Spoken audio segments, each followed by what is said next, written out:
Preview Perfect World episode 248 akhirnya rilis, dan kali ini bukan main. Domain asing nerobos batas, dan belasan raja muda menyerbu buat rebut benih abadi. Saat Lu Hong hampir dirampas dan Qin Hao dijadiin target hidup dan mati, satu sosok keluar dari bayangan, Shi Hao, akhirnya turun tangan. Dia menggantikan adiknya, menantang banyak raja sekaligus, dan membuka perang hidup dan mati antar dua alam. Jadi pertanyaannya, seberapa brutalkah pertarungan kali ini? Singkatnya, buat kalian yang pengen tahu, silahkan subscribe dulu. Dan intinya, saat Meng Tianzeng berhasil mengusir Raja Abadi, domain asing menggunakan taktik kotor serangan balik, yaitu pakai cara mengirim sekelompok raja generasi baru, semuanya makhluk tertinggi muda dari berbagai ras dan masing-masing memancarkan niat membunuh. Dari preview kelihatan, energi iblis berwarna ungu kehitaman menutupi langit, dan burung iblis emas yang memimpin mengeluarkan jeritan. Sekitar selusin makhluk asing kuat menerkam mangsa mereka seperti serigala lapar, langsung menuju Lu Hong dan Raja 10 Mahkota yang paling menonjol di antara semuanya.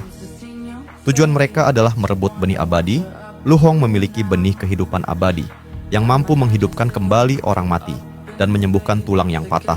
Sementara, benih Qi ungu primordial milik Lanxian adalah dasar untuk mencapai Dao. Harta karun ini dipandang oleh domain asing sebagai jalan pintas untuk meningkatkan kultivasi. Tetapi, karena para raja muda domain asing pada nggak mau duel, pada akhirnya mereka membentuk barisan untuk menyerang. Burung iblis emas merobek pertahanan Lu Hong dengan cakar tajamnya, sementara seorang penguasa asing lainnya memanfaatkan kesempatan untuk meraih dantiannya, yang mengakibatkan benih kehidupan abadi akan direbut secara paksa.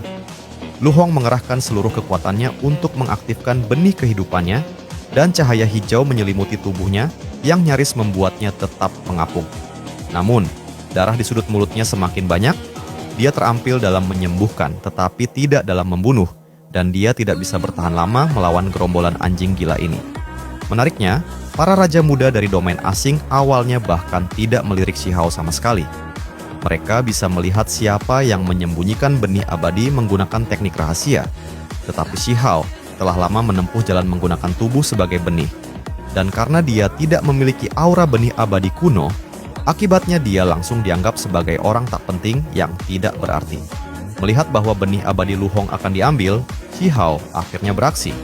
Dia langsung melepaskan teknik harta karun Kaisar Petir, dan sambaran petir menghantam sayap burung iblis emas. Formasi para raja asing langsung hancur berantakan, dan Lu Hong memanfaatkan kesempatan itu untuk mundur dan menyembuhkan lukanya. Penguasa asing yang marah itu berbalik dan menerkam Shi Hao, tetapi dia dikalahkan oleh teknik harta karun Kunpeng milik Shi Hao. Meng Tianzeng melihat semua ini dan segera melambaikan lengan bajunya untuk memisahkan kedua pihak. Dia lalu berkata, "Jika kalian akan bertarung, maka lakukanlah sesuai aturan." Dia tahu betul bahwa taktik Shi Hao mengepung raja asing untuk menyelamatkan Lu Hong telah meredakan pengepungan dan tidak melanggar perjanjian gencatan senjata. Karena tidak memperoleh keuntungan apapun, pasukan asing segera menggunakan aturan lama, cangkang kura-kura abadi memilih tuannya, dengan menggelar arena pertarungan satu lawan satu hidup dan mati. Taktik ini dapat secara tepat melenyapkan para jenius dan dengan kedok kompetisi yang adil untuk merebut benih abadi. Akibatnya cangkang itu bersinar dan langsung memilih Qin Hao. Qin Hao langsung mengepalkan tinjunya. Pecahan armor emas. Abadinya berkilauan dengan cahaya perak, tetapi makhluk asing kuat yang mendekat, belalang kelabang, baru saja membelah Purple Sun Heavenly Monarch menjadi dua. Niat membunuhnya begitu kuat hingga seolah-olah terwujud. Anak ini memiliki tulang abadi dari era sebelumnya. Membunuhnya akan membawa keuntungan yang tak ternilai. Suara leluhur asing itu hampir tidak menghilang ketika belalang kelabang tertawa, histeris, dan memberi isyarat kepada Qin Hao, "Kemarilah dan matilah." Namun tepat ketika Qin Hao hendak melangkah, sebuah lengan kuat menghalangi jalannya. Shi Hao membelakanginya dan berkata, "Kultivasimu masih terlalu dangkal, aku akan melawan ini untukmu." Qin Hao merasa cemas dan marah. Wajahnya memerah saat ia berteriak, "Aku bisa menang." Tetapi Shi Hao tidak bergeming. Ia tahu betul betapa menggoda tulang abadi Qin Hao bagi domain asing, dan melawannya akan menjadi hukuman mati. Shi Hao menoleh ke Qin Hao dan mengirimkan suaranya, "Perhatikan baik-baik, inilah wujud sejati makhluk tertinggi." Saat Shi Hao melangkah ke atas panggung, para kultivator dari 9 langit dan 10 bumi bersorak gembira. Setelah kalah dalam 4 pertandingan berturut-turut dan kematian tragis 3 anak ajaib, semua orang dipenuhi amarah. Setelah melihat sosok Huang, beberapa orang langsung berteriak, "Kita harus menang." Bahkan pengawal Purple Sun Heavenly Monarch yang dulunya bermusuhan dengan Shi Hao berlutut dan memohon balas dendam kepadanya. Kelabang belalang itu gemetar karena marah. "Kau telah menghancurkan kesempatanku. Aku akan mencabik-cabikmu."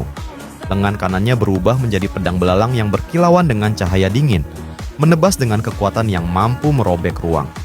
Shi Hao berdiri diam, tidak menghindar, tinju kanannya terkepal, petir meledak di telapak tangannya. Langsung berbenturan dengan pedang itu. Dan meski cahaya itu menghilang, dia tetap tak bergerak, sementara kelabang belalang itu terpaksa mundur 3 langkah. Para raja asing itu meledak dalam kekacauan. Semua ejekan mereka sebelumnya terhadap kelebihan kemampuan Shi Hao lenyap.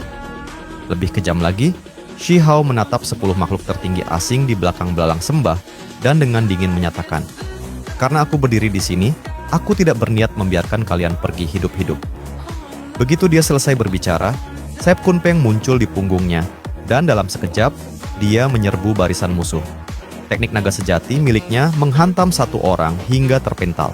Sementara teknik kaisar petir miliknya melumpuhkan area yang luas, dan setiap serangan sangat mematikan. Kemudian, Shi Hao melangkah lebih jauh lagi dan membunuh 10 raja seorang diri. Para sepuh yang terhormat, apakah kalian menantikannya? Silakan tinggalkan komentar, dan sampai jumpa di episode selanjutnya.